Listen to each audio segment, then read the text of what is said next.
Warning, incoming game over. Warning, incoming game over. Hello, everybody. Welcome back to Game Over Ottawa. Once again, Maude here, and I am joined by our daily news host, Mike. How you doing, Mike? Doing good. Unfortunately, this is two games in a row that we're doing these post game coverages, and it's not been the best. But hopefully the next games are better. But we'll Yeah, see how it goes. I'm worried now that it's a bit of bad vibes, a bit of bad juju if we're doing the show together. Because the funniest part to me is that the last one we did against the Devils, the game before that was against the Kings, where the Sens scored 8 goals, and then this time, obviously, they scored 8 goals against the Blues last time, and they followed up with just one A goal one again goal here today. loss Yeah, so again. I guess that's classic Sens for you, where they're up and down, and you never really know what you're gonna get from a game to game basis. But hey, 2-1 loss to the Rangers. Considering how that final score ended up, I feel like we could be a lot more negative, but overall, I think everyone agrees that that was a really good game by the Sens. I think if it wasn't for Igor Shesterkin, that easily could have been like a 4-2 win in regulation. If you had like any other goalie other than like the top 5 goalies who are close to Shesterkin's level, that's like a win for the Sens 90% of the time. So I feel like we're not going to be doing too much complaining here tonight, which is nice for considering that they lost the game. Yeah. Putting it this way, the biggest worries we've had with the Sens over recent games, aside from obviously the 8-1 win over St. Louis, has been that their power play has really handled a lot of has been one of the key pieces to their victories, and that their 5-on-5 play has actually been as good as everything else that they have been doing. And this game was quite literally the opposite. And part of it was because Shesterkin was so good. That's part of the reason why the power play didn't score. I mean, we only had one goal in the game anyway, and it happened to be 5-on-5. But I just think like the biggest worry that we've had is 5-on-5 play, and this game was a great example that the Sens can handle 5-on-5 play against a very, very good team in the league with the Rangers. So that's one thing on its own where if you were to look at the game from like taking out of the fact that we've just saw the game and we're so emotionally attached to it, just from a pure like how was the game, if they were to play this game 20 times, how many times would they win? This was a great example of like this is how you should play every game, at least on 5-on-5. And if you do that, you're gonna be a playoff team. So yes, Shesterkin was amazing. Yes, there was some opportunities that could have gone in that like Shesterkin wasn't even a factor on, that the Sens just missed. But that doesn't matter. If you play like that, you're gonna win more games than you lose, just straight up. And with how the division is shaking out, that's a good thing for the Sens. Yeah, 100%. I haven't seen the deserve to win a meter yet I tonight did. before we went live, but it's pretty tilted our way, I I bet, eh? believe it was 62.3%. It You know wasn't what? like You it know wasn't what? severe, I thought but it it was going to was be like more. I thought it was going to be more in the Sens percentage. I think it's just because New York had their chances 5-on-5 as well. It wasn't like even though the stats show that it was very one-sided, Allmark did make some very, very important saves as well. And there was a couple power plays that the Sens did good on when it comes to like defensive play.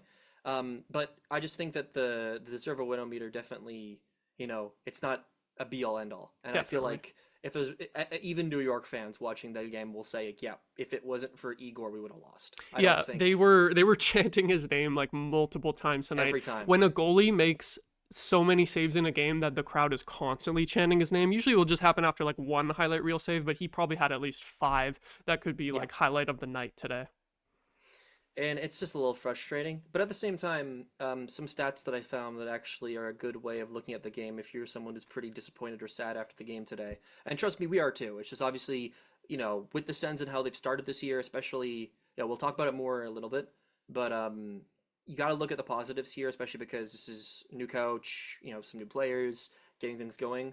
The 5-on-5 offense, as we were talking about earlier, they outchanced New York 62-25 at 5-on-5. And if you were to include the power play, it's 88-34 overall. Yeah. So Sens almost reached 100 just in general goal scoring chances against New York, and New York didn't even hit 40. Is So that total chances or is that the percentage? I think that's total chances. I think it's just the number of Because that chances. sounds like a Because lot. That sounds like a lot to that me. is a lot, but I'm pretty sure the reason why it's so high is because that includes things like blocked shots. That includes Okay. things like missed shots too, which you don't actually count those as shots on net, Mm-hmm. obviously. So and then another good stat that I feel like is a really good thing as well. Where is it here? That probably was the major one. But either way, like it's the Sens' biggest worry heading into games like these against top teams was, are they going to get smoked 5-on-5 and have to rely on their power play to stay in it? And it was the opposite this game. So that's a really good sign. It's just a shame that it didn't lead to a win or even a point. Yeah, and while we're on the topic of stats, after the first period, I was like, let me do a little experiment tonight and sort of track the Corsi percentage for each line, like each defense pairing and each forward line, and see how it goes period by period and how it changes. But I kind of threw that out the window because after the first period, it was looking like the bottom six was really good. The first line was good as well. The second line was lower down in a negative Corsi percentage, but it turned out that the way that this game went, the Sens did not have a single player with a negative Corsi 4 percentage on the ice for the entire game at 5-on-5, which is pretty crazy. So it's not like it was just one line creating all the chances for the Sens tonight. It was whichever line, whichever D pairing was out there, we had the puck moving towards the Rangers' end and getting the majority of the shot attempts. So it was just like dominance all the way throughout the lineup. And one quick thing I do want to say as well, even though I know we were talking about the Corsi stats throughout the game, and how you mentioned the second line looked to be, like, early on at least, the worst line statistically. Yeah, they picked it up, I feel like they though. had some of the best chances, too. They did. Not only did they pick it up, but they also had some of the best chances up until that point. Most notably Giroux with that shot that Shesterkin made the glove save on, and then Norris as well, where Shesterkin almost, like, had to dive back and save that one earlier on in the game.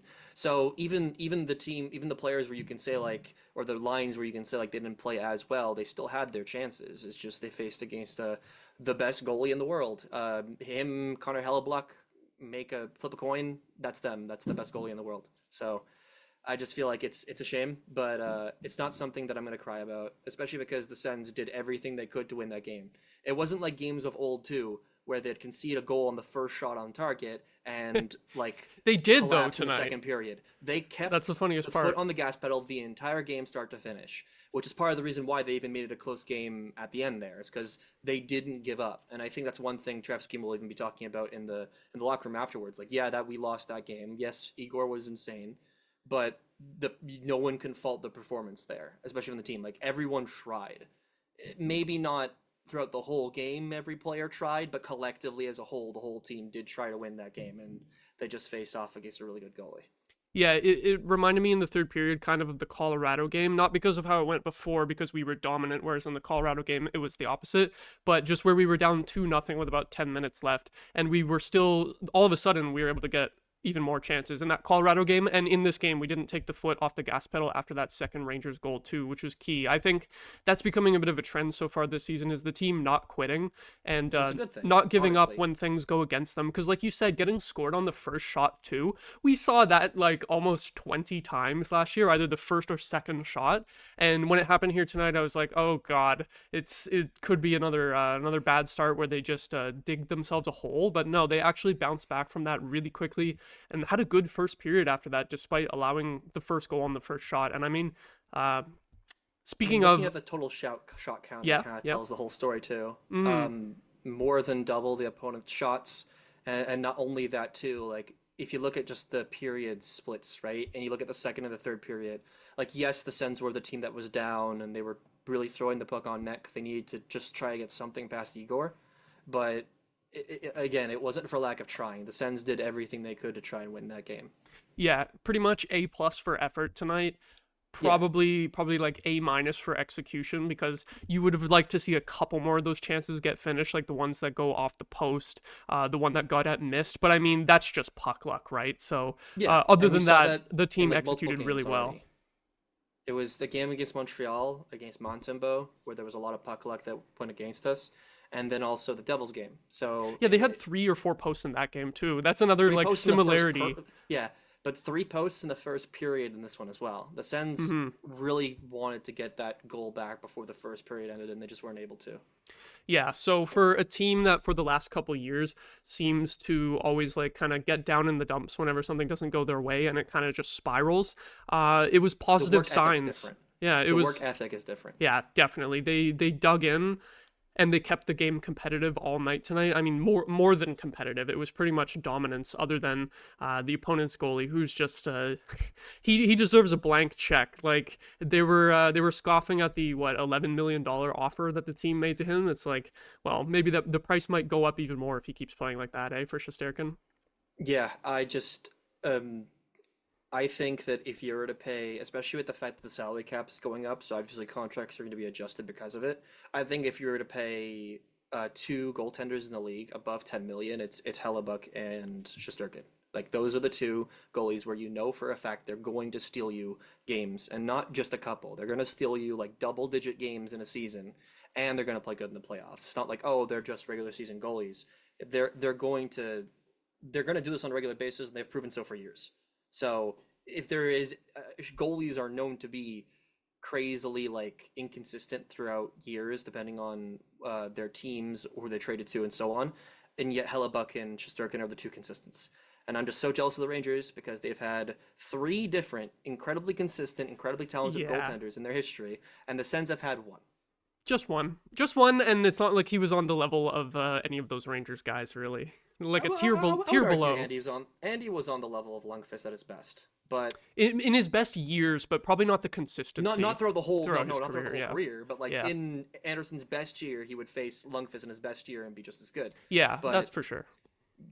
Shesterkin looks to be better than Lundqvist. I mean, especially with the fact that goalie percentages, like say percentage are going down, it's crazy what these goalies can do. These like top two goalies can do nowadays. Yeah, and while we're on the topic of goalies, what did you think of Ullmark's performance tonight? Because I feel like it's pretty unfortunate that he ends up with below a 900 save percentage. Just the way the game went, it was just, I can't blame him for either of the goals. No, and I just feel bad for him on the first one because something we're going to talk about later. It was just, well, first off, it's one of the best, wrist shots in the league, Artemi Panarin. But also he was screened by Hamonic. So it just made it even harder for him to see where that puck was going, and it was a really good shot. Now, the second goal wasn't even close to his fault because it seemed like he had a person in his way preventing him from pushing left to right. And not to mention, it was one of those cross-crease goals where it's like you can usually never fault a goalie for that unless he blatantly leaves the crease or pushes too far out. He was in the crease, he just wasn't able to make the save. So I just feel bad for Ullmark because and not to mention, I don't think he feels too bad about it himself either. I think he knows he played a completely solid game. He made so many good saves throughout that first and second period that kept the Sens, only one goal down. And New York is a team that has a lot of good shooters. So I feel like Ullmark shouldn't look at this game even a smidge of it negatively on his performance. I mean, if he wants to be really critical about his performance on the first goal, I can understand that, just because he has let in some high, some top corner goals. That's kind of been one of the biggest notes as of his games with the Sens.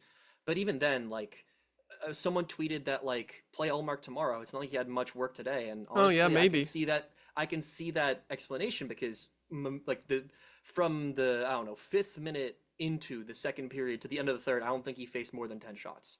Yeah, because the Rangers had 9 in the first period and they only ended up with 18. Yeah, it was 4 in the second and 5 in the third. So to be honest, he did not face 10 shots. Yeah. In the second or third period combined. A lot of standing around. But obviously the problem then is that you're still traveling back to Ottawa from New York, mind you, which I know isn't far. I've done that travel myself, even from a longer method. But if you want to play Forsberg, I also understand it too, because you are going to face an opponent that isn't as strong as New York and Seattle. But I also see the reasoning why just play Ullmark, because he's one of those guys who, if we get him in the role, he could really start catching form. Plus, he's been really good at home. He's lost his games on the road, but he's won his games at home. So I feel like if you're going to lean towards Ullmark being the better home goaltender, then you could go with him again. I don't think he was overworked today, even a little. Yeah, it's normally on a back-to-back, you would just say starter for one, backup for the other, but you're right that I wouldn't be surprised if they do decide to go back to Ullmark again tomorrow, just to try to get him into get him rolling, get him into a routine of playing constantly, because he was in and out of the lineup with that injury. So yeah, I could see that being a good idea too. Although I do remember Forsberg did have a shutout against the Kraken on home ice last year, because I remember doing game over for that game. So I do wonder if they look at that and they're like, well, he played really good against this team last year. They might go with Forsberg for that, I would think. But you raise a great point that it wasn't a busy night for Olmark, and I bet he would probably be totally cool with playing the back-to-back. It's like, yeah, get me back in there. I want to get another win on home ice. It's on him. And if he doesn't feel comfortable, or if the staff doesn't feel comfortable playing him again, just because he was, strained earlier this year, then playing Forsberg, obviously the confidence, I think, collectively as a fan base, we have in Forsberg went up a lot ever since he had that shutout. And he hasn't had a bad game since that shutout. It was really just the Kings game that made us all kind of sick to our stomachs in terms of, oh, how is this going to go for the rest of the year? So I feel like if you want to play Forsberg too, I'm not too annoyed by it. I would just say that, like, we definitely want at least a point against Seattle, and I think yeah. if we just play like we did today, then we should win. Especially because Seattle lost recently to the Leafs. So, and not to mention, if you're looking just at the division standings, the Sens aren't too far off when it comes to the Leafs in terms of points and goals and all that stuff. So, if we can compare it apples to apples in that case, the Sens should beat the Kraken. But also, nothing's guaranteed. Plus, it is a back-to-back with travel, so. We'll see how the Sens can do. Yeah. I just hope they bring up the same energy and work ethic as they did today. For sure, yeah, and it's a good problem to have, to be kind of conflicted on which goalie you want to start, because they've both been playing pretty well overall, as opposed to it being like, which guy do we throw out there to get lit up like it was last year. So yeah. But yeah, I think that'll do it for our first segment. Before we jump into the second segment, we are going to do a quick ad read for Hyperdrive Hockey. Please check out the flagship show of the Game Over Network on the Game Over Network YouTube channel, Hyperdrive Hockey. It covers all things across various leagues in the sport of hockey in multiple countries. Whatever it is, wherever it is, Max, Daphne, and Kev have you covered for all your hockey news with a steady dose of fun and fan engagement. You can find Hyperdrive Hockey on the Game Over Network YouTube channel, or wherever you listen to your favorite podcasts, on the Hyperdrive Hockey page at thegameovernetwork.com. And I will also say, if you follow Game Over Network on Instagram or TikTok, we have sort of little social media clips that we've been posting from all of our various shows across the network, and we've had some Hyperdrive Hockey short clips going up on there recently. So if you're not really ready to put on an hour-long podcast, you can always check our social pages there and get like a little dose of Hyperdrive Hockey, see what it's like, and see if you like it. So yeah, please check out Hyperdrive Hockey. And that will put us into our second segment here. The second segment, we are going to frame it as shouting out one good player today and one bad player. I don't know if I would necessarily say the best player and the worst player today, but for the good player, we wanted to highlight Adam Gaudette, obviously getting the only Sens goal here tonight. He's a bit of an easy pick. I hesitate to say that he was the best skater for the Sens tonight, because a lot of guys had good games with the dominant performance, right? But you have to give him credit. 5 goals in the last 4 games for this guy, for the fourth line center, with just a little bit of second power play time. And I think most of the goals have been on even strength too. Just what a career resurgence for this guy. When he was on the Sens 3 years ago, he showed a little bit of potential. I remember he scored in his first game with the team. I was at that game, and I think we got destroyed by the Canucks 6-2 or something. Yeah. And after that, after that first game where he scored with the Sens, he didn't look too impactful, but he's come back looking like a completely different player. Well, not only that, I feel like one of the biggest things in a positive way that Travis Green has brought with his new coaching system is that he's relying on Adam Gaudette to be an offensive force in the bottom 6, not just because he can score, and we know he can score from his time in the AHL, but also because he can actually be part of a power play system, whether he's on the first or the second. He's proven that. I feel like even today, not only in last games, because the power play has been so good, Adam Gaudette has been a factor on that. But I feel like also having someone in your bottom 6 that can fill in power play time means that some of your top 6 can rest up a little bit more and be better at 5-on-5, instead of having to, kind of force everyone in the top 6 into the top 2 power plays, and meaning that you have to throw out your bottom 6 after the power plays are over because everyone just played for, a minute, 2-minute shifts. So I feel like Adam Gaudette's been great. And then obviously something I mentioned to you earlier, which I feel like is just so great. Gaudette, in his first time with the Sens a couple years back, he played 50 games. He had 4 goals and 8 assists for 12 points, negative player. And one thing I can say for sure about him is that he was kind of more focused as a two-way forward. someone who could defend, someone who could attack, take faceoffs once in a while, and had a decent shot. But we didn't really notice it that much, obviously, in his first time around. Already, in 9 games, he has 5 goals. So already he's eclipsed how many goals he had the entirety of the 50-game time he was with the Sens last time. And he's on pace for somewhere between 40 to 50 goals, which I don't think is going to happen. But I think it'd be funny because he did score 44 goals in the AHL 10 to 15? 10 to 15 goals from your fourth line center over the course of the whole season. And when you have already 5 goals in 9 games, it's like, I'm pretty sure he could hit 15 at this point. Like, that's great for a fourth liner. Yeah, like I double digits. He should hit double digits with how he's been doing recently. He's probably not going to keep up this form for the entire year, obviously, but he should hit double-digit goals with how he plays. And if there's one thing that really helps as well is that I'm not sure exactly how much of a factor this is. I'm sure it's the same for Amadio. But with the players that have stayed since that time when they've both played with the organization before, there is a little bit more familiarity than a brand new player coming in, like a Nick Jensen. Yeah, they already know this guy, good. like as a person, as a teammate. So getting open for that goal where he kind of just drifts for the one-timer as Tkachuk is fighting towards the board battles and kind of just does like a little spin and then just sends it cross ice for him to one-timer it. Like, that was really good. And I'm sure, like, that's not only that practice from playing him on the power play where he will probably get some one-timer shots with, but it also is that added thing of just like you're putting more offensive responsibility on him. So he obviously wants to as a player, but is going to try and keep that up. And if it wasn't for him, doing an Eric Contra, not as bad as Eric Contra, but having that shot that kind of, I think it was on the power play, but it kind of just drifts across the crease, that would have been a 2-goal game for him again, which he seems to always do. But the angle was tough, and it was a one-tap play kind of thing where he had to kind of hit it once. There wasn't enough time for him to corral and shoot it. It was on his, forehand side. I feel it not on the one-timer side, right? If that play happens on the opposite side of the crease, it's like an easy slam dunk. He has more control over it, as opposed to, trying to This was more like it's coming towards the heel of his stick, which is actually kind of hard to do. It looks like a horrible miss, but, you can cut him some slack for that angle. It's just one of those things you can always point to across this game where the Sens were unlucky. But, you have to make your own luck, and they did when it came to scoring that goal to not make it Igor shutout. But if there's one thing that definitely inhabited the luck for this game for Gaudette, it was Igor. So shout-outs to Gaudette. I'm really happy with him back in the bottom 6, because even with the preseason, I was a little bit worried that he might be that same Gaudette we saw whenever he played with the Sens originally, where kind of just a non-factor bottom 6 two-way forward. But he's proven himself as, he can be on the second power play unit and score. He can be a decent 5-on-5 player. And, we're, 10 games in, and the bottom 6 has still been very good. So as long as he's in there and he's part of that very good bottom 6, there's no reason for him to go anywhere.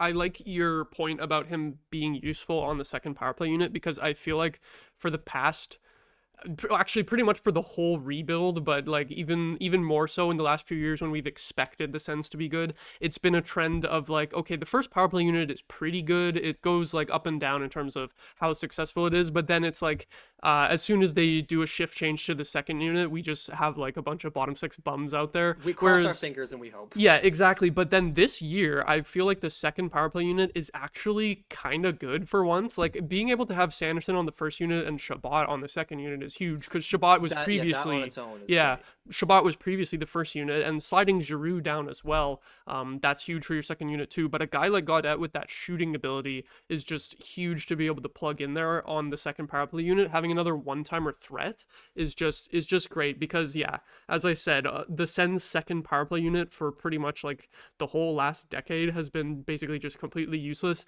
You might as well just play the first unit for the whole 2 minutes unless they're really gassed. But now today especially, I thought that the second power play unit got the best chances on the power play for most of them, until the third period. Really, in the first and second periods, the power plays that they had, I liked the second unit better than the first unit, surprisingly enough.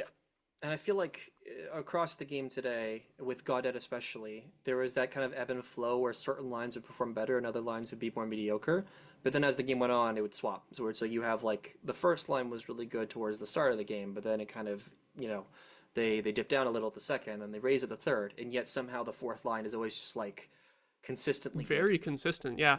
So, and even though obviously the fourth line, so our expectations for them aren't the highest, they're passing the expectations, and that's all you can really ask. And the last couple seasons, It's basically been, especially 2 years ago, it was like Kachuk, Stützle, Giroux.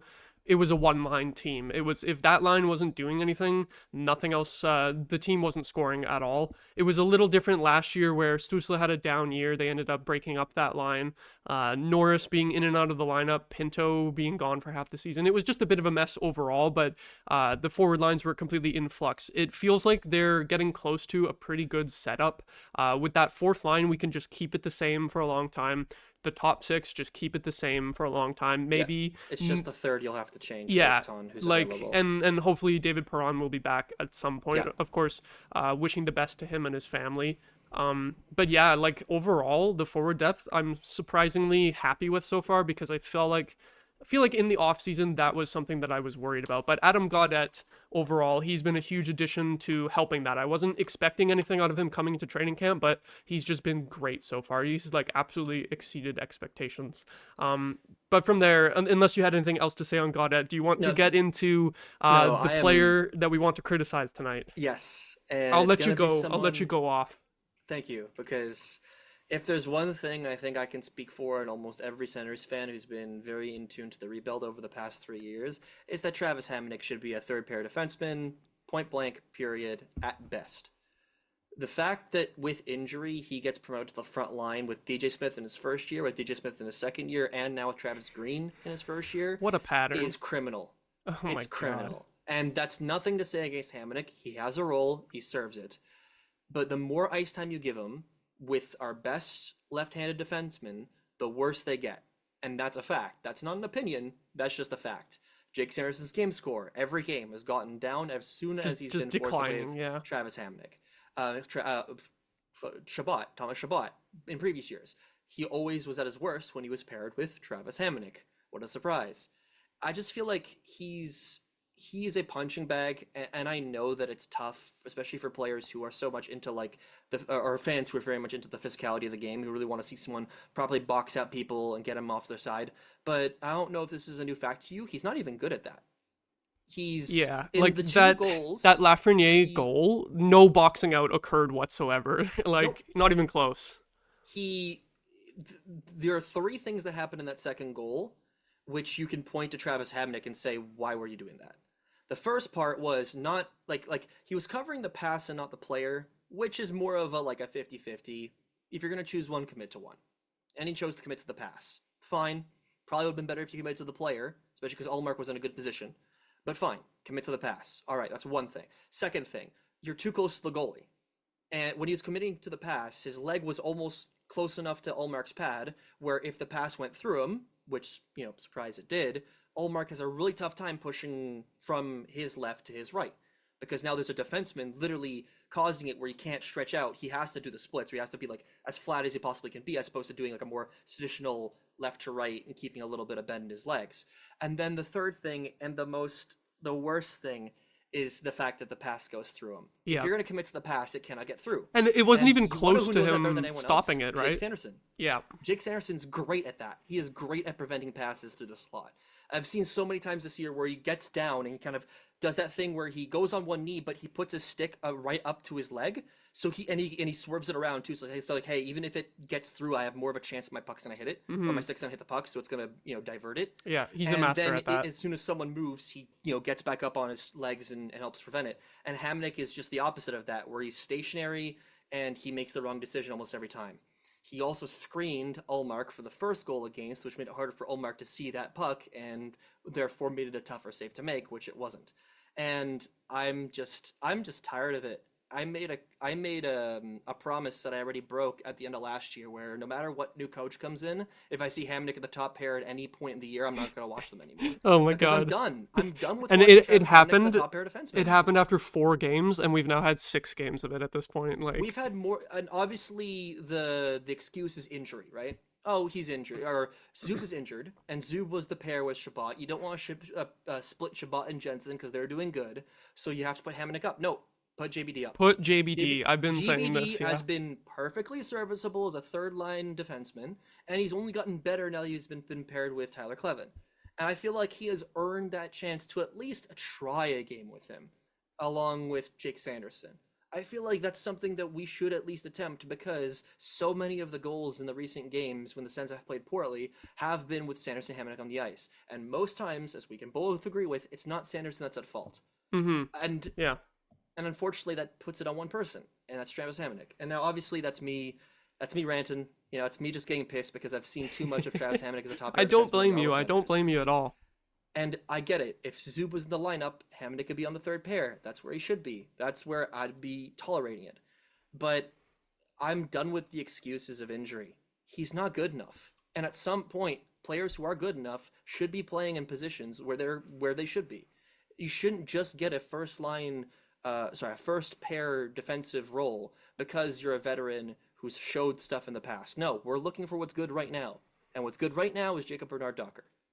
Yeah, At least try it. I wonder if they're a little nervous to go back to Clevin Hamonic because it was a rough third pairing at the start of the year. But the They're not gonna play thing more time. for me is that we should have a bad third pairing instead of a bad first pairing, right? Like Exactly. at least give Sanderson a chance with a different partner because it's clearly dragging him down. And like yeah, if Hamonic is only playing 13, 14 minutes a night on the third pair, you can get by. It's not like He the end might of the still world, be at but fault for a 20 goal or minutes. two. Yeah, like But then at the same time, Sanderson's probably going to be able to be more of a factor of 5-on-5. mhm. So it's that classic thing of like your top pair defenseman, which is going to play more time on the ice, is probably going to play better. If you have anyone, call up Gannett, put him on the top pair. He Yeah, might do better than Travis Hamonic. I'm getting close to agreeing with that too. And actually, I just double checked the time on ice, and I was just saying, only play Hamonic 13 to 14 minutes, and it's probably okay. And surprisingly, he played less than I thought tonight. He only had 13:46. I thought it was more than that. That was because in the third period, Travis Green started changing the defensive lines. Yeah, which is they something were, I was super happy about. They were because double shifting Jensen. They were double shifting Jensen because he was having a really good third period, but also I saw GBD play with other defensemen other than Clevin. Yeah, he was almost I Shabbat hope once. this is a bit of I hope that was something that wasn't just we need to put the best players out there. I really hope Clevin. I really hope Green is seeing the fact that the top pair isn't working and we need to mix things up. Now, if it's something where Sanderson Hamonic is still a pair, but in the game there is more flexibility, like there's more changes of like you might see Jensen with Sanderson a couple of times, or you might see JBD with Sanderson a couple of times, then at least I can understand it a little. But the problem was they started with Sanderson Hamonic this game, and it led to 2 goals. That's it. Hamonic should not be a top pair defenseman. Yeah. And it's crazy to say this and have some pushback with people online. In because Hamonic has been playing 2024 better. as well, people are still like, no, he's fine. Like, what are you watching? And like, The first intermission, the broadcast said, Yeah. "Oh, the one person who I think has been playing good is Travis Hamonic. He did screen the goalie for the first goal against." I'm like, okay, then I'm not listening. I'm sorry. It's a 1-0 game, and this defenseman led to the first goal against. I don't care if he's checked others people in the period and has shown physicality, despite the fact the Sens in the second half of the first period were a better offensive team, which Hamonic had nothing to do. I think what did he do with? I think Hamonic still retains some of his reputation from like 2015, 2016 on those Islanders teams where he was like a beast physically and blocking like 100 shots. It's And yeah, as I'm saying, it's 2024 at this point. I feel like some people just still think he's that player, and he's not. He still tries to play that game, but with his skating, he just can't keep up at this point. And not to mention, you can't. In the defensive zone, you can't give them puck. He has to give to Sanderson, and Sanderson essentially has to do a forced breakout in the zone, which makes it harder on him. He's capable. I'm not too mad if he tries it, but you're putting all the pressure on Sanderson. Offensively, if you give it to Hamonic, he's gonna put it right in the chest of the goalie every time. It's a joke at this point. It's a joke how useless Travis Hamonic is in the offensive zone. It's not his role. I know Yeah, that's not like the point. at least But if most he's on the top pair, you have to Yeah. provide something offensively. At least most other can't just be a defensive D, defensive defenseman on the most top other pair. defensive D in the offensive zone can at least make a good pass to keep the cycle going. Like Jensen. You don't see that from Travis Hamonic at all. Like you said, it's always the slap shot right to the chest of the goalie, or just losing the puck, or throwing it into the corner. It's the lack of puck skills is a big issue too. I'm not going to talk about him anymore. I think I've said everything that needs to be said. But when it comes to Travis Hamonic, in my opinion, if I see him in the top pair for more than a couple more games, especially based on the Sens for him, if they win, then sure, whatever, keep him on the top pair. This team's doing good. But if Hamonic stays on the top pair for this year, Sens make the playoffs or not, right? But Hamonic stays top four defensemen, they're losing in a 4. Yeah. I'm calling that ahead of time. If they make the playoffs, while Hamnick is still a top four defenseman, the Sens are not going to win a single playoff game. Yeah, like Zub coming back if he's healthy for most of the rest of the season, and we don't need to play Hamnick in the top 4 too much. Yeah, I can see us making the playoffs, but yeah, if one guy gets injured again and you have Hamnick in the top 4 again, it's sweep and you're out for sure. Yep. I totally get what you mean with that. And like the last thing I'll say on Hamnick today is that as that physical defenseman, his mistakes on the 2 goals bother me even more because of the defenseman that he's supposed to be. You're this physical presence, and on the Panarin goal, you don't step up on him. You don't try to make a play on a stick lift or anything. You go for you turtle and you go for the block shot and you screen your own goalie. That's not like, I don't think that's what a big physical defenseman should be doing. Shabbat would do. Right? Yeah, not a Travis Hamonic. Exactly. And then on the second goal, just floating in the crease. Besides the fact that he was in the goalie's way, the fact that he goes to play the pass instead of just tying up Lafreniere, you're supposed to be this box out physical defenseman. You should be pushing Lafreniere out of the crease so that he doesn't have his stick wide open for the tap in. Like, he going for the pass instead and then not even getting close to blocking it. It's not like, oh, it banked off his skate and Lafreniere got it. And it wasn't like some sort of nasty saucer pass over the skate. It was wide through the legs, not even close to him even getting it. So those are just plays where it's like, that's not even what I expect out of Travis Hamonic for what he's supposed to be. So at that point, when you're the physical box out the forward in the crease guy and you can't even do that, it's like, what are you providing at this point? So that's what bothered me. If you're a defenseman, when you do your job right, you're not noticeable, and when you're doing your job wrong, you're the worst player on the ice. Yeah. And you're more bad than you are good, you shouldn't be an NHL player. Exactly, yeah.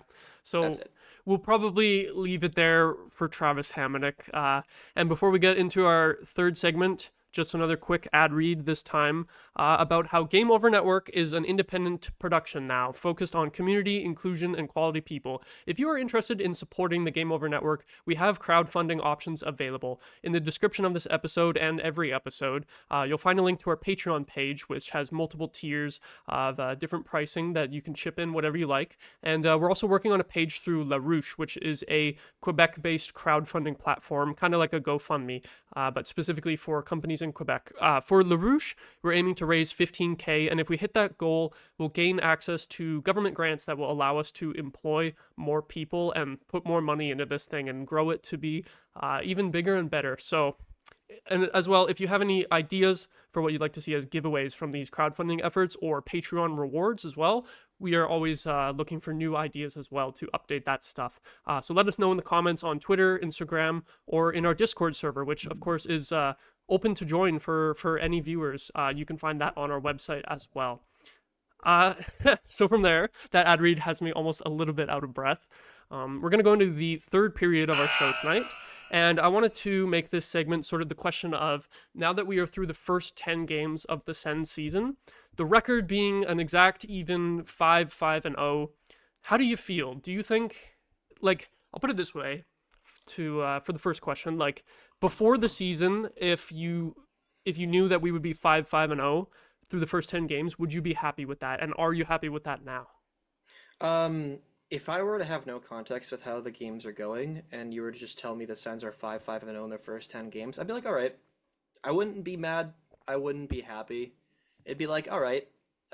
Especially then again, I'd probably be a little bit more happier than sad just because the Sens have had such bad starts. Yeah, you're like, it could be worse. It could be way worse. The 4-win threshold was a thing for him, and they broke that really early on this year. They broke that before they even started into November. Mm-hmm. But the one thing I do remember is that in recent years, it's not just October that defines them. It's November and December that define them. November is going to be a big topic here. That's why I wouldn't really care about it too much. But if you were to just go with the plain fact of, like, with context, they're 5-5-0, but they're a good 5-on-5 team. They have a very, very good power play. Their goaltending, while shaky, is shaping up. It is improving as the games are going on, and they have 2 games where they won by scoring 8 goals.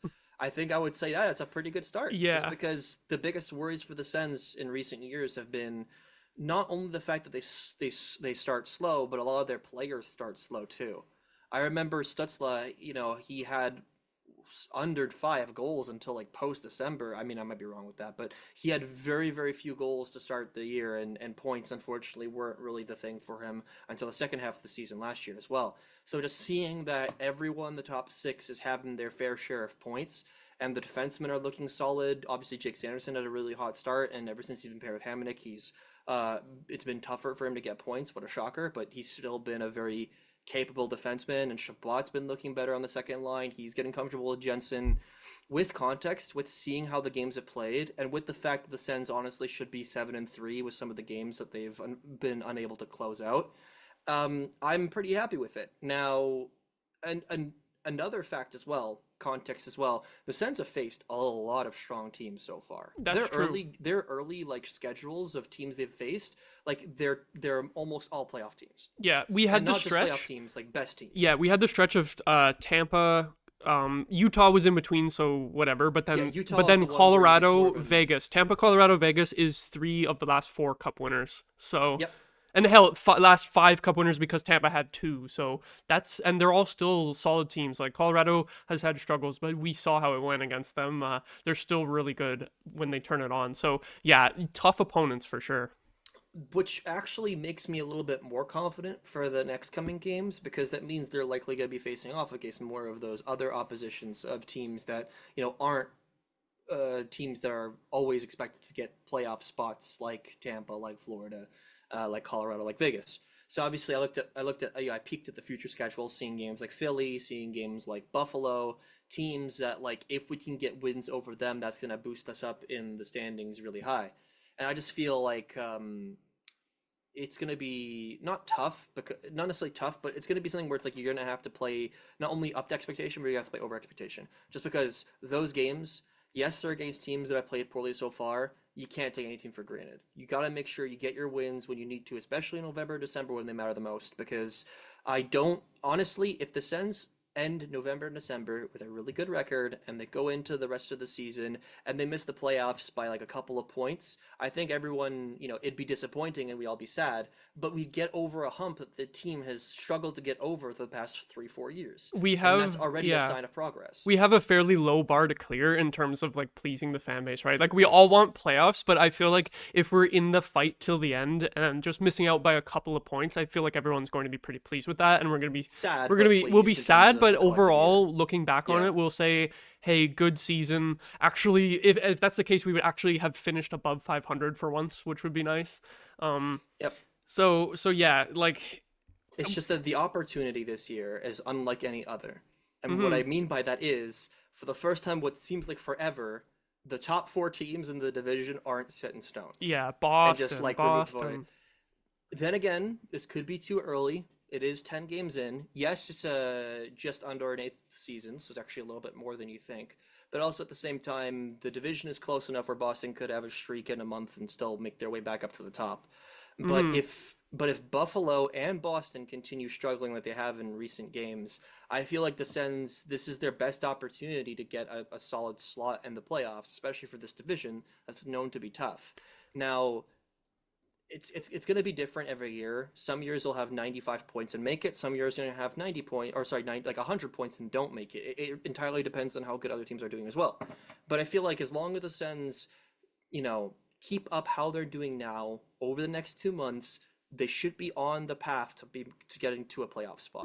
The thing for me, that also relies on Buffalo and Boston. The thing for me when you bring up Buffalo and Boston is that we look at them and they're like, oh yeah, they're doing bad. They're both only have 1 less point than the Sens. So for me, with the context is different, though. But with the even 500 record though, I would say it has to be a bit better. Like we have to go up from here. The good thing for me though is that it's encouraging signs. Like I look at this 5-5-0 record, and I think the problems with this team are going to be easier to fix. It's not like major issues like last year where it's like, oh, we can't get a save whatsoever. You can't really like fix that throughout the year unless you bring in another goalie somehow. Whereas this year, it's like I feel like the problems with the team are relatively minor, and most of the problems for me have been like just losing a couple games that you should win, like this one and the Vegas one. And if that's your biggest problem, if you keep playing like that, you're eventually going to figure out how to win those games and figure out how to beat hot goalies goalies like Shesterkin and figure out how to hold on to leads late in the game, like that collapse against Vegas. It's something that coaching can easily fix, as opposed to it being like, oh, there's these major holes in the roster. All we really have for that is like when Zub is injured, Hamonic in the top four. Other than that, I think it's mostly easy fixes that can be done throughout the season. So I'd say overall for the 5-5 record through the first 10 games, I'm pretty optimistic. And like, yeah, to throw it back to the Boston and Buffalo thing, the context is different, you're right, because the Bruins are expected to be way better, and they're currently 2 games below 500. The Sabres, I don't know if this is updated actually. It shows them as one game. They did lose today. Yeah, it shows them as one game below 500, Islanders. but they did lose, so I don't know if it's actually updated.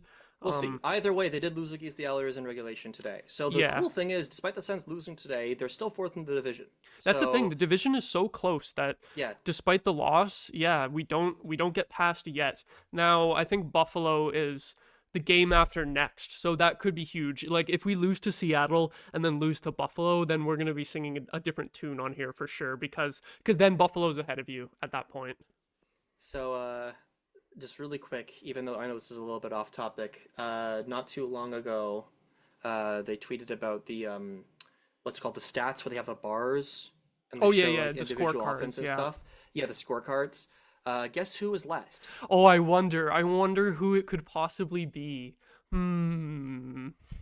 How before, like, I mean, I'm not gonna go pull it up. Visually, how far across on the bar is he from everyone else? Weirdly enough, it's one of those situations where the person in second last actually has a longer bar than the other. Oh, that's it's weird. Just that he has more of an offensive bar, so the game score actually factored him better. Yeah, because Hamonic is gonna have 0 offensive bar in like every game that he plays. Yes. What a surprise. The person in second last is unfortunately the man he's anchoring. Yeah, that makes sense too. Was second last in that game, just because it's just not working. Yep. And the funny thing is that he had, according to the stat graph, the same amount of offense generated roughly as Claude Giroux. Mm-hmm. But obviously the defense is where it was the toughest kind of marker for him. Shabbat, Kachuk, Jensen, and Gaudette all had really good games according to this. And the whole joke is that people quote tweeted this and said, like, looking at these stats on a loss is crazy, because it did look. Yeah, if you look at the stat bars, it doesn't look like a loss. Usually, you can tell visually from how the scorecard is if it was a win or a loss. And that one, you'd guess it was a win every time, and unfortunately, it wasn't. Mm-hmm.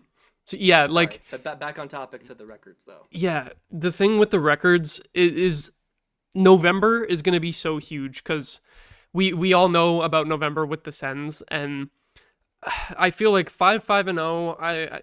I people can fact check me on this in the chat if they want, but I feel like that's one of our better records through November, to be honest, or not through November, through October so far. To be honest, I feel like we're usually even worse than that in the first month.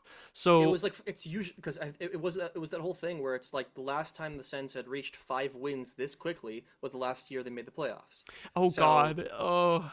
Yeah. So we haven't had. We're not wrong. Even if the Sens were to lose their next 2, I would have to double check, but I'm pretty sure that even if the Sens were to lose somewhere in between their next 4 to 5 games in a row, they're still faster to 5 wins than they have been since like the past 3-4 years, because they've had that bad of a start. Oh, that's sad and funny at the same time.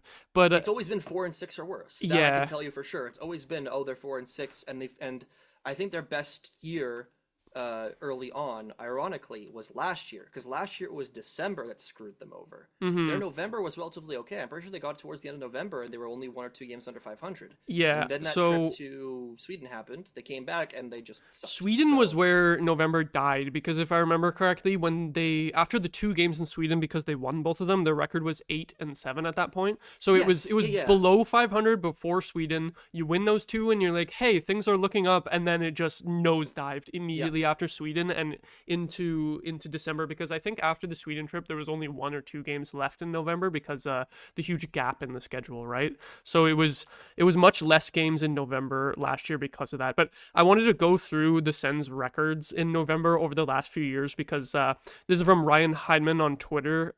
He had this earlier today. We'll throw it back to 2018. 7-7-1 in November. Honestly, not that bad. Doesn't sound that bad. It's gonna get worse. 2019, 8-8-0, and this is before the team really had any expectations, right? Then 2021, which I believe is the Canadian Division season, 1-10-1. We all know what that was like. Although Canadian Division, didn't that happen in like January-ish? So actually, no, that's not the Canadian Division. That's after. That's like the next year, like 2021, 22. The next year. So yeah, that was like the worst November. 2022, 4-9-1, not much better. Technically better, but still horrible. Because 2021 was almost as bad as it could have possibly been, only one win in the month. And then last year, you're right, it was 4-5-0, so just one game below 500 in November, but it led into the December. Not like season losing bad. It led into the December tailspin. It was like they didn't get any traction. They were like win one, lose one throughout that month, and that's what we've been so far this season too.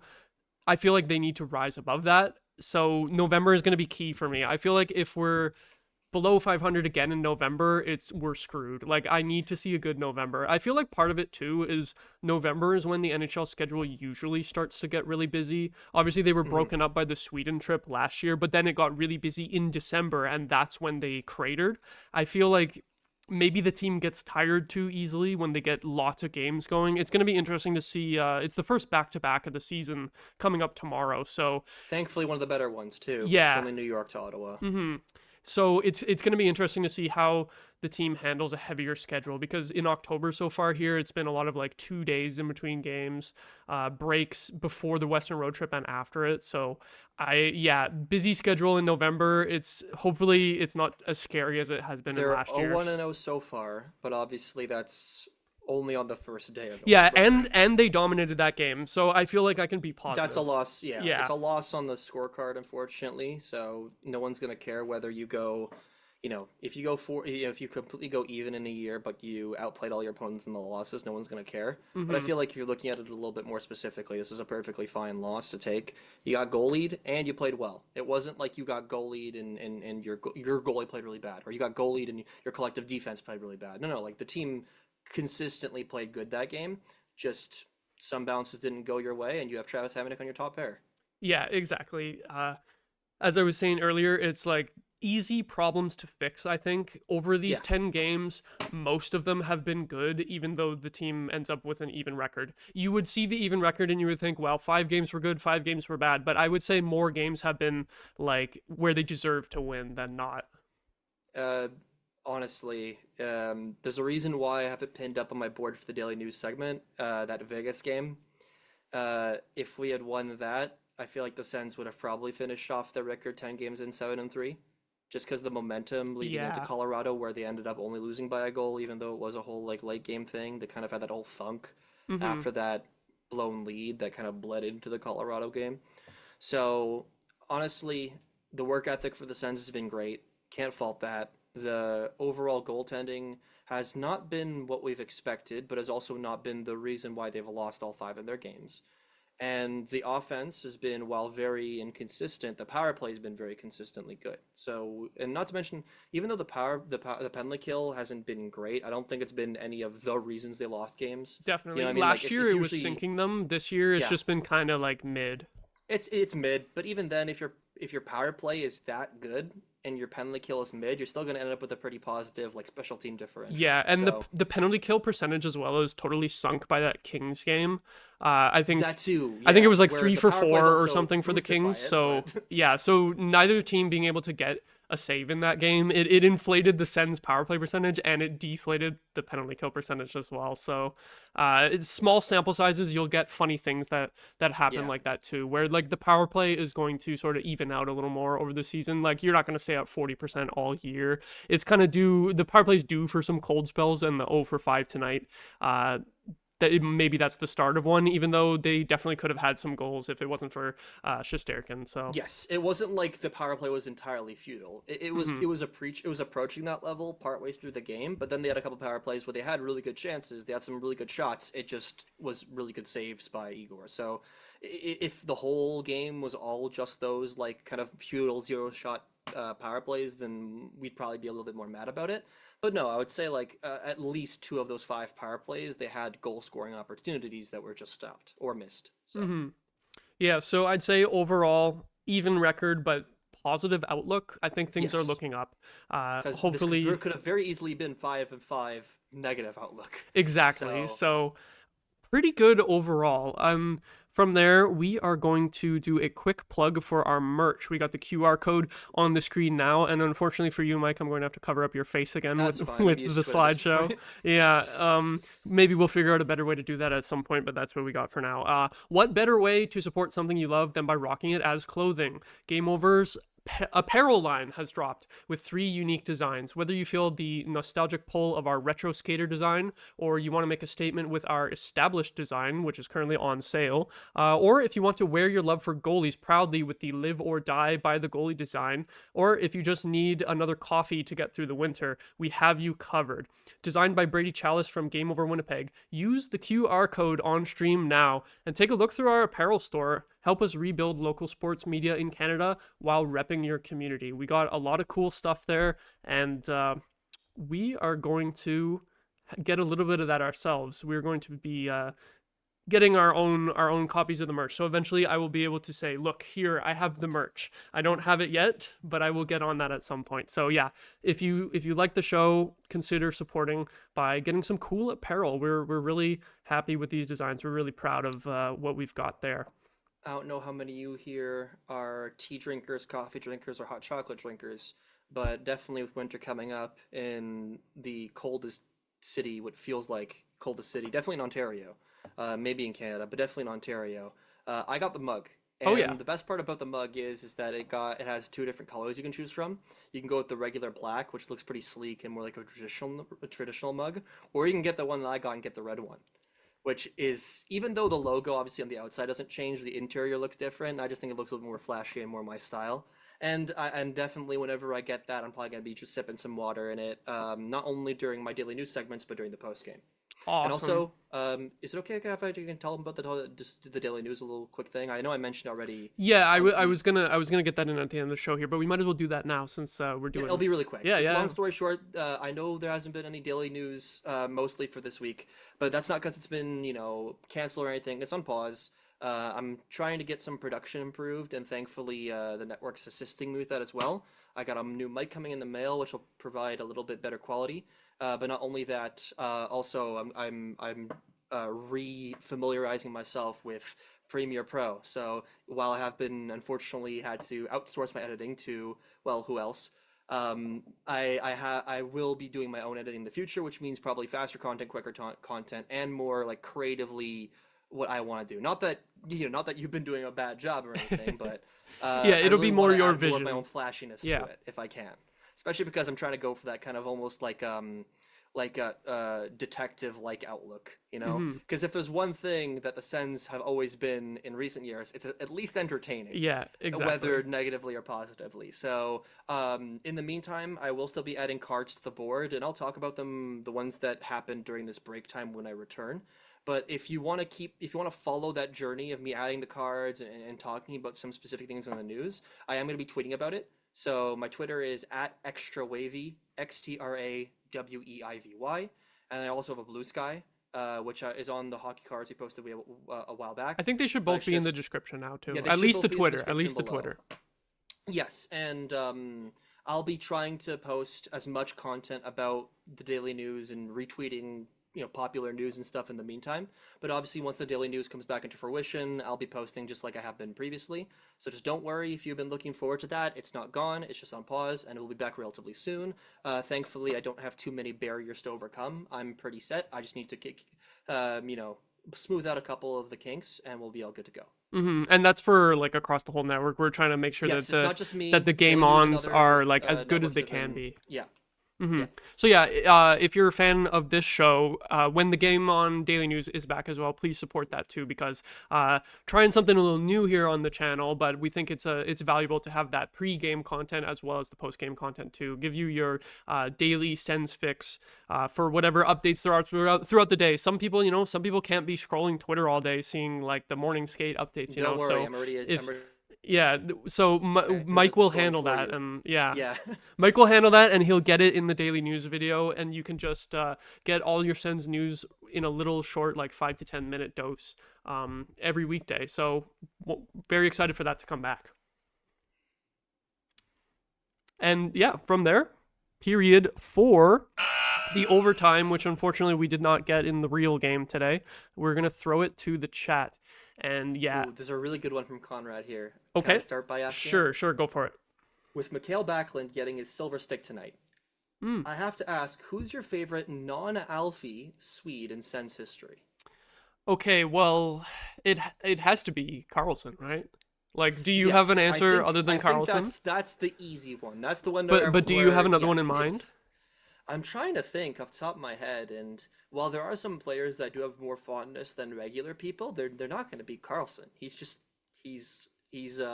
definitely the best.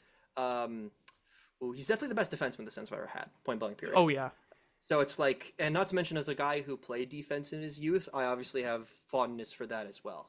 Like, I also liked Eric Brandstrom's game a lot. I feel like he was unfortunately just in a bad circumstance under DJ Smith. I wish that we still had him. I'll keep it simple and say that. So I would definitely have honorable mention Eric Brandstrom, but no, it's Carlson. It's Carlson, no doubt. I'm trying to think. Easy.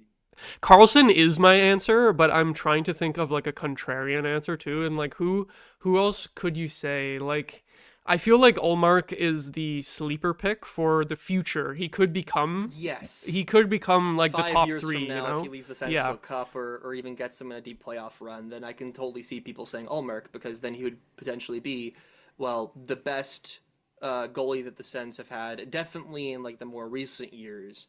And one that leads them to playoff success. Yeah, like I can totally see Ullmark being one, but as of 2024, as of November 2024, it's Erik Karlsson. If it's not Alfredsson, it's Erik Karlsson. It's that easy. And some of these, like Erik Karlsson was such a big personality too, and I feel like Ullmark has that instant effect on the fan base too, where people already fell in love with him before he even played a game, just from seeing his media availabilities. Someone brought up that sleeper pick you mentioned. Okay, wait, let me see. Newbie Sports in chat said, "Is it painful fans for Zibanejad?" Oh, we didn't even mention Zibanejad today. Well, it's because he left, Yeah, it's been a while. But if he stayed with the org 100%, I could totally see people saying him. I loved him when he was with us. I was pretty sad to see him go, but I wasn't. Someone said Robin Lehner. Robin Lehner, sure. Is he fully Swedish or is he multinational? Oh, I mean, I either think way, he's I'm sure Swedish. he has this. He is Swedish. Sure. Yeah, but either way, like he was fine. He was super hyped, but he didn't live up to the hype. So like I'm not like, oh, I love Robin Lehner, I miss him. I'm like, he was all right. He was fine. And he had some good years after he left the Sens, and he had some not so good years. And I think if he was a top goalie for a long time after leaving the Sens, it would sting a little more for him leaving, but he's had those injury issues where he hasn't played in like 3 years now. So I kind of forgot about him just because he hasn't been playing at all. Though he did have that really good year with the Islanders. So props to him. Props for him to like proving that potential, even if it was just for a short time. Mm-hmm. Ty in the chat said Arvidsson, I believe that's Magnus Arvidsson. Magnus Arvidsson, That's before my time. I'm too young for Same. that because I know of him from NHL. That's it. Yeah, because I started watching like 2006, and I don't know if he was still on the team at that point. Like maybe in the bottom 6, but that's before my time for sure. Although I think I have another topic. This is less of a topic to bring up, less of a question from a chat, more like a statement from the chat. Yeah. I think this is a good perspective to have, because we ripped on Hamonic, and this seems to be a more level-headed view on Hamonic, but still with a pretty good point here. This is from David W. in chat. Responding to supposed hatred for Hamonic, I'm not pro or anti-Hammer, but he sure so far this season hasn't made a strong case for a new contract. With following last preseason, a -4 in October, and I even hate. Oh, sorry, and Hamonic played for the Isles earlier in his NHL career before stints with the Flames and Canucks, where the Canucks Hammer had a mixed bag of play with 17 points over 60 regular season games, but a -2. His most recent ex-team, during his time with it, didn't see playoff action either season. Yeah, it's so like he doesn't have a great track record of just like stats, like facts. Hamonic doesn't seem to be a defenseman you can have on a playoff team. Not current Hamonic. Maybe younger Hamonic. Maybe, during his mid-20s or even early 20s Hamonic. Yes. Yeah, the Tavares era Islanders, they relied on him a lot, and that's when he had that reputation for being like that defensive physical guy, and ever since then he really hasn't been on playoff teams as far as I'm aware. Like I'm going to do a quick hockey DB check and just see how many playoff games he has. Yeah, I just think it's funny too because Conrad mentioned I am Handy Hammer, and of course you are. You knew you had him on Calgary, and I don't think he was that good either. Yeah. Okay. So two playoff series or three playoff series with the Islanders in over 2 years, and then five playoff games with the Flames in 2019, and then no playoffs ever since then. And part of that So is last 5 years he hasn't made the playoffs. yeah, and part of that is the fact that he came to the Sens, so obviously he wasn't gonna make the fucking playoffs. But yeah, Vancouver before that is a good point. Is that Vancouver became a good team again after they got rid of him, and it's not to say that he was the main He wasn't the problem, reason. or but it's like it's not a coincidence They made either. wholesale changes, and Hamlet Yeah. was one of them. Exactly. And even though his last year with the Flames, before that they were not a playoff team at that point either. I Um, don't think so. And I think this is also another positive comment here from Rusty Carr. I wouldn't know what it's like to have one. I lost mine a while back. Consistency is the main thing I'm looking for. We just had 2 games where they played at the level of energy, or where they played at that level of energy, and it's a great sign.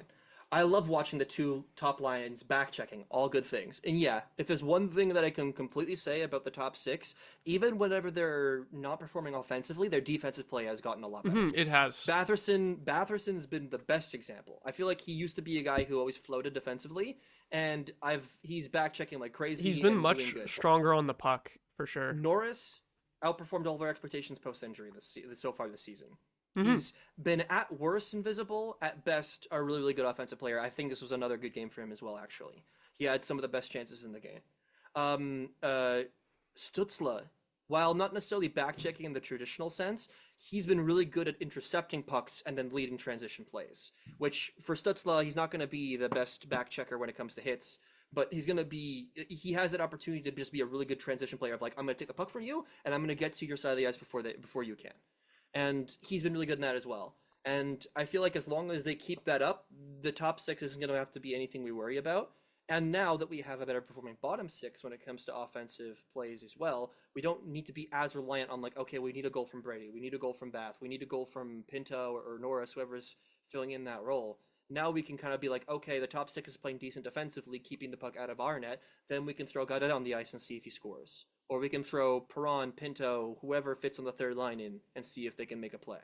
So I feel like, yes, that's the same reason why we mentioned 5-on-5 with positive outlook. Yeah. The overall consistency defensively has improved a lot, and the overall energy and work ethic has been a lot different under Travis Green than under DJ Smith. That I can say for sure. Mm-hmm. I have not seen one game so far this season where I can say they're checked out by the third period. Yeah, Not one. exactly. There was a DJ lot of Smith had that. a lot of that, A lot of that unfortunately. in DJ Smith hockey for sure, yeah. Which was so deflating for your ego as well as a fan of just Yeah. being like, oh, I want to support this team, but I know if they're down in the second period, not even they're gonna lose, but they're gonna not try. The only rough. the Or only at least look like they're game not trying. the only game I've turned off so far this year was the Montreal game when it became 4-1. I was like, okay, I'm done at this That point. was frustration due to goaltending. Yeah. In a similar vein to this game. I can understand people turned the game off in this game by the end of the second, because it just felt like nothing was going to go in. And there's that just genuine frustration of how the hell are we going to beat this Yeah, guy? but other than that one game, every game this year, it's been like, okay, they're in this, they have a chance regardless. Whereas last year, there was a whole lot of like, okay, I don't need to see the rest of this Wave the game. white flag. Yeah, exactly. They're not doing that this year. A couple other chat comments I want to point out. Newbie Sports, just one more thing on the Hamonic topic, because I meant to bring this up earlier. They said, frustrated by the organization and the people in charge trying to tell us that he's playing well. Do they think we can't tell? And yeah, I meant to bring this up earlier because that quote from Travis Green when they asked him specifically about the Sanderson and Hamonic pairing, not just Hamonic himself, but the pairing. He said okay. Yeah, right? he said okay, but the thing for me was that was after the Colorado game, which was that pairing's worst game by far, I thought. Like, if he said that quote after, like, the New Jersey and Tampa games, yeah, you know what? Hamonic did pretty well in those games. They He were surprised fine, me. You know, that they were okay. But the pairing was clearly on a downward trend at that point, and I feel like they got a little lucky in the St. Louis game. The fact that St. Louis was just so trash in that game that everybody looked good, so you didn't need to worry about it. And then against a top team back with the Rangers, it's like, it's a problem again all of a sudden. So yeah, I was bothered by that quote too, just because I feel like you can be a little bit harsher without like totally burying the player. You can kind of try to motivate the players more than just being like, yeah, they're fine. It was obvious that I feel like it was obvious that things needed to change with that pairing, and they're not doing it, and they're trying to tell us that, oh, it's fine, but we can see that it's not really fine. So I feel like he could have changed his messaging a little bit. Yes, though that was to the media, and there's a big difference there. I know for a fact that whenever the goaltenders were playing really poorly to start the year, especially in that Kings game, he also had a quote where he's just like, how the goalies play, and he's just like, he didn't say okay or fine, but he kind of shrugged it off. Yeah. And I don't think that means he's not addressing it. I think it's because he knows what's happening. He's not going to berate them, in front of the media. Obviously I'm not as yeah. worried that he said okay about Sandy Hamonic, especially because they changed the defensive pair towards the end of this game, and it almost worked. I just have a feeling that I have that unfortunate trauma from my time with DJ Smith where I see a defensive pair, I see a player who doesn't belong on it, high up in the lineup, and I feel like it's never going to change. Because that was our experience with DJ Smith, unfortunately. Yeah. Zaitsev on the top pair, Hamonic on the top pair. We don't want that to ever happen again, especially if they are the reason why they're not playing well. Now, I feel like there still is an opportunity for Travis Green to say, don't worry, I'm not DJ Smith. I just want to keep rolling these lines because familiarity is key. There is the opportunity that if these players get to play longer with each other, they get better. But we've seen the downward trend. We've seen the fact that it's getting worse. And I don't think this is one of those situations where magically in a month they're going to be deserving of the top pair on the Sens. That's the key. Like this is a marker. That's the key is making a change before it becomes too late. Is because, he said the pairing was okay, but the reason that they were okay is because they started off good and then they slipped into being bad. So you average that out to okay. Yes. But then you keep that pairing the same for the next 2 games and potentially the next few games. It might be still the same tomorrow night. That's the thing. You're totally right, is that he was not wrong at the time when he said that, but if he keeps just continuing to play that pair and hoping for them to just suddenly get better, we're not going to be surprised by the outcome. Yeah, exactly. I think you're totally right about that. All right, let's just see. I wanna I wanted to say a quick little goodbye to David W. I know he said he's good night, David. I'm just gonna I'm gonna go a little bit further back just to see if there's any other questions. I know when we were talking about good goaltender performances earlier, someone else mentioned the Hamburglar. I'm like, yeah, fair. I did write an article about that. Yeah, best single season goalie performance in Sens history, definitely. Yes. One of my favorite stats that I learned about him is that if he played one more game that year and kept his pace, he would technically have had the best save percentage in a season ever. Oh my god. It was he needed to meet it was 24 games he played, minimum game requirement. Game cut off with the stat. Oh my god. So if he had played one more game and played well, and, about the same form as he was at that time, he would have had on record the best season a goalie's ever had, or at least in the top 5. I'm pretty sure definitely the best goalie performance since the 50s. I think Jacques Plante is the only goalie who has a better overall season performance than. And the thing about him having not enough games played too, that's crazy, is that usually when that's the case, it's because it's that guy was the backup on his team and he was just playing every once in a while, but Hammond was playing every game in a row. We were down to our 5th string goalie at that point. I don't even remember who the backup was while all the other goalies were injured. Who even knows? Because that dude, whoever that dude was, he didn't play at all. So it was an amazing streak. It's got to be the most insane goalie streak that's ever happened in the NHL. And I think I have this might be our potential last question here. This is from a little bit further back. And we kind of talked about this a little, but I think this is a genuinely good question to bring up. If the Rangers, this is from Luke Venables. That's one I was going for. Yep. Yeah, okay. So if the Rangers could have any other goalie in the league besides Igor, how many could have secured them that win? I will say. Okay, so you go first. I will say Hellebuck. That's it. Mm-hmm. Just Hellebuck. You think it's just 2? Just Hellebuck. Or sorry, just 1 then in that case. Hellebuck and Shesterkin. One other goalie. Yeah, that's what I'm gonna say. Maybe I'm forgetting someone, but I think that's where I'm at. What do you think? I think. To be boring, yes, I'd agree. Probably just Hellebuck. But I'm going to be super out of left field and say 2. Because 1 has the biggest asterisk on him of all time. Oh. Carey Price. Okay, well, yeah, maybe 10 years ago. Well, no, but unironically, before Carey Price was injured, he was still one of the best goalies in the league. Yeah, but aren't we talking about active goalies? I assumed the question was active goalies. He's technically still under contract. That's what I mean. So if he was physically able to play, then sure, we can. I said this was the biggest asterisk of all time. It's the asterisk. It's just Hellebuck. I think Hellebuck is the only other goalie in the game who could steal a game like that. Mm-hmm. I could also kind of see some goalies that have really high peaks doing it as well. Yeah, But over the course of the whole game like that, it's Hellebucker, Igor. That's it. definitely. So if you put it this way, if it was damn near any other goalie in the entire league in the net, We would own other than like 2 or 3 guys, the Sens win this game like 90% of the time. So teams have good goalies. Yeah. If you're going to make it to the playoffs, you're going to have to beat teams like New York, unfortunately. So while this does suck and you do have to beat them eventually, at least you played well enough to get one goal away, you know? exactly. So yeah, I think that's pretty good to end tonight on a positive note, is that it was a good game for the Sens despite the loss, and hopefully they can pick up a win tomorrow night, get back above 500 against the Seattle Kraken. We will have Charlie and Damian, I believe, bringing you that broadcast tomorrow, so We're not look doing forward to that. back-to-backs. Yeah, hell no. I refuse to do back-to-back streams, especially that we have more people now. I wouldn't mind being a guest on back-to-back streams. But hosting would be tough. I understand. Yeah, that. yeah. So look forward to that. Hopefully we can get another Sens win tomorrow. Thank you everyone so much for watching, listening. Appreciate all the comments. Yeah. Awesome night in chat. Very, very love seeing the busy chat comments.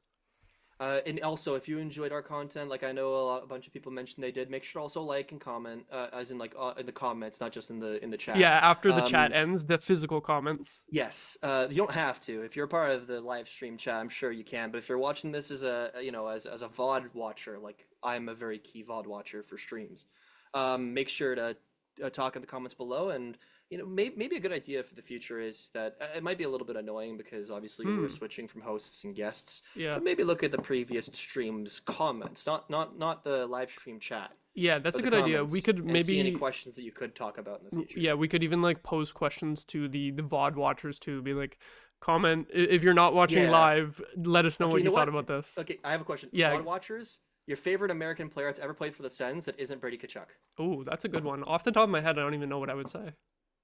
There's some other current players that work. Yeah, probably a current player. probably There are some older Sanderson. players that could work too. Yeah. So. But yeah, anyone let us know in the comments your answer to that question if you made it this far into the VOD. And yeah, if you did, thank you so much for watching. Like and subscribe, share this around to your friends, to your family on social media. And we'll be back tomorrow with Charlie and Damian. Have a good night, Maude and everyone. Mike.